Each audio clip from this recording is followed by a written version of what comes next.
My name is Laura Kraihamer. I'm a professional racing driver, and yes, I'm here for IWC for the Goodwood Members Meeting. For me, it's the very first time here. Goodwood is something I think every racing driver wants to have on his bucket list at some point, and everybody wants to experience at some point. And yeah, it's incredible to actually stand here now, be here.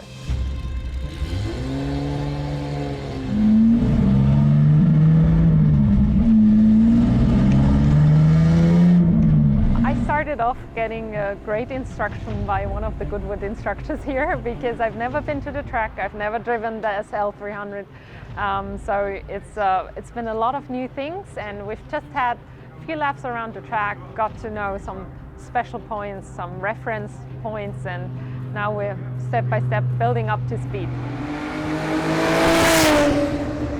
It's the very first car with that age that I'm driving, and it's completely different to everything I've experienced before, but it's incredible. So the car is so, the experience is so intense in a car like this. It's moving so much. There's like no aid, no help, no traction control, no ABS, no nothing, It's just pure racing. And you just have to adapt to the car so much and work with the car, which is super interesting, but it's an amazing car.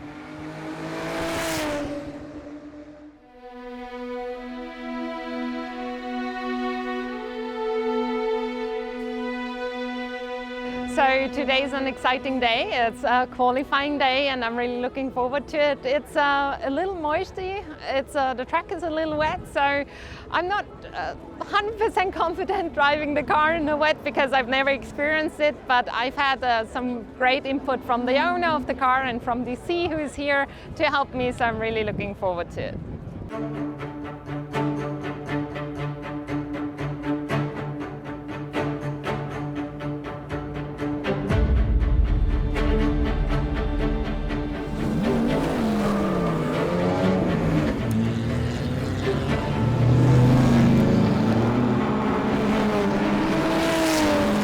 There over the line goes the Mercedes, and at the end of the next lap we'll start to get an idea of lap times out of all of this. But Laura Kraihamer, new to historic racing, but I mean she's got the perfect car to do it in. Yeah, exactly. I mean, I was speaking to Laura earlier on today, and it's obviously a new experience for her. She said she's driven nothing like this. The car's a lot softer. She described it as the GT cars that she's used to driving in her more experienced days of what she does regularly. Obviously, this is not regular for her.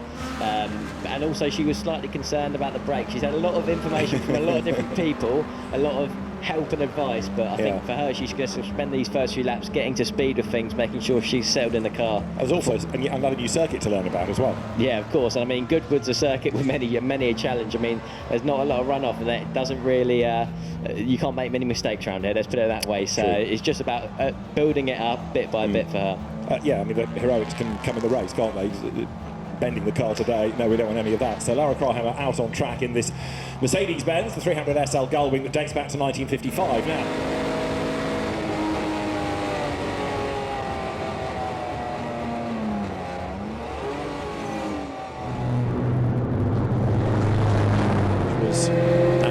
Show was taking over from Sandy Watson in the Lotus Elite number 6. That never got a lap time in, but more importantly for Laura, she's got some experience of the circuit and the car. She can build on that then come the race.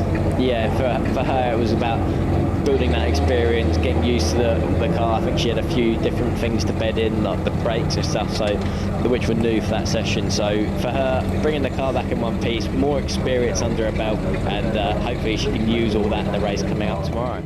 So we've had free practice, and it was quite interesting. I mean, I knew it would be challenging with the other cars, but actually it was hard to get a lap because they have so much straight line speed and obviously some very experienced drivers. So yeah, not absolutely, of course, we always want to be better and faster, but yeah, looking forward to the race tomorrow. Let's see what we can do.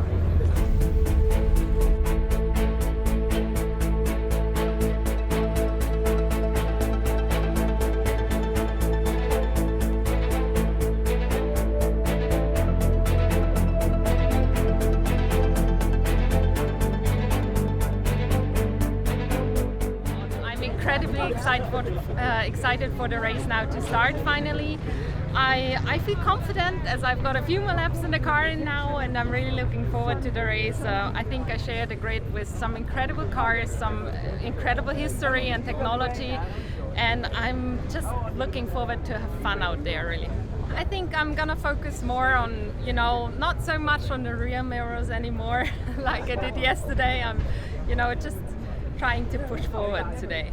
It's a really exciting race we've got coming up in the Stirling Moss Trophy. So I'm here, going to grab a quick word with Laura quickly. Laura, understand obviously yesterday was your first time in the car for qualifying. How are you feeling going into today's race? Excited, and I'm really looking forward to it. And I understand this is completely different to the normal GT3 and GT4 challenge that you're used to. Any surprises in qualifying? I think I'm just a braking performance and the overall movement, but we're here now, and I'm looking forward. Good luck. Looking forward to it.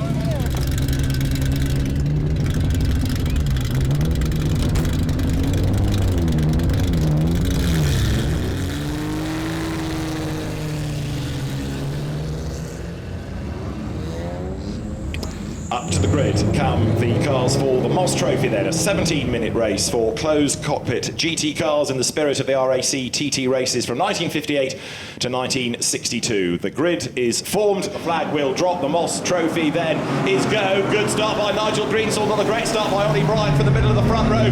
Mike Whittaker gets away really nicely on the outside line there as they head down towards Madgewick for the first time, but it's going to be Nigel Greensall in the white E-Type that has the lead. Mike Whittaker slots in second, Ollie Bryant third. Round Madgewick for the first time, but a really good getaway there, David, by Nigel Greensall. He's in the lead. Morgan in the background, Gail Regent's car, Richard Walmer in the green and white Porsche, Sam Tordoff's car up from the back of the grid. And how is Laura Kraihamer getting on? It's a car, David, that you know very well. Yeah, and it's an interesting car to drive, to say the least. The drum brakes, they get your attention. I drove it initially in the wet, and it was prone to locking the front axle, but the mechanics were able to make a brake balance adjustment. In the dry, you have to get comfortable with it. Has this sort of tendency to sit down on the rear, which can be a bit disconcerting because you think it's the rear's trying to overtake the front, but it's actually just the movement within the mechanical systems. No downforce, of course. It's pretty slippy through the wind, but you can just see how much she's having to saw away at the steering wheel there. And well, it's a bit of a handful, but it's a beautiful car. It is indeed, and Billy, you can see there how much effort you have to put in. These are not cars that run on rails, are they? As the leaders wriggle their way out of the chicane. Mike Whittaker under attack here from Ollie Bryant, who's had one win already today in a completely different car, in a Porsche. He's on the back of the Cobra, but of course in a straight line, DC, that's got all that grunt to try to get away. The car that Sandy Watson has, Andrew Kokoli, in the wheel of it. Now he's come up from the back of the grid, hasn't he, Andrew Kokoli? And he's up into 17th place, which is a good effort in a relatively underpowered car. Yeah, that's fantastic. Very experienced race driver, and exploiting that talent and using the car well to make his way through the field. Meanwhile, back on board with Laura, I believe. Although I think I need a nightlight in there. You can see the sun's going down so much. It's pretty dark in the cockpit. And this gives us a real great opportunity to just see the challenges that the drivers have in the circuit, because there's nothing really straight around Goodwood. The straights aren't straight. They've all got curves in them. And just so challenging to sort of find the right line and position the car, whilst all the time respecting the fact that you're dealing with what is engineering art, but it is of its period. And for somebody that's used to modern day GT cars with all the aero, with all the downforce, it's a real culture shock for Laura Kraihamer and hunting him down, Jack Binshaw. So these two busy squabbling for 4th and 5th places. Vincent Gay's Ferrari 250 behind, not really closing as there. Race leader Nigel Greensall getting away, and you can see, David, here how different cars work at different parts of the circuit. There are elements of Goodwood where the E-Type of Ollie Bryant is close, and then others where the Cobra just powers away. Yeah, you get the sense that if Bryant could actually get some clean air, then I think his underlying pace looks a little bit quicker, but you should say the power, the grunt of that Cobra is doing what it needs to in terms of maintaining position on the straights.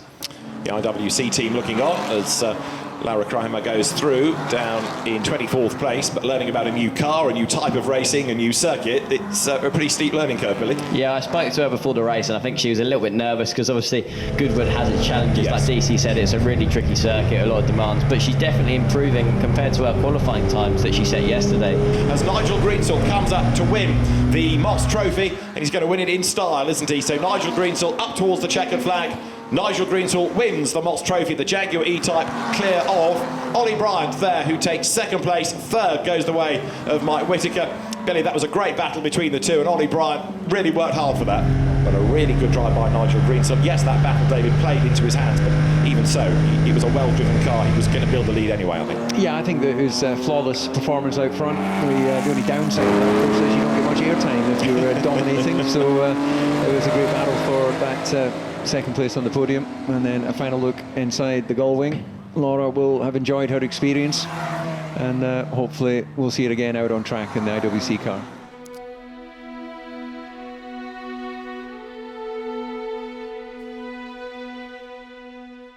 The race has been incredible. Like, I had an amazing start. I found myself like in the middle of a lot of Jaguars, and you know, the thing is just they have so much straight line speed, and I needed quite a few laps to get the tires hot and the brakes hot and everything. And but once we were running, it was really amazing.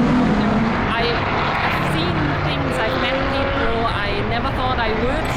I've had such a great backup from the team of IWC Racing, and I'm more than honored to have driven this car, this amazing car in this race, which I enjoyed every second.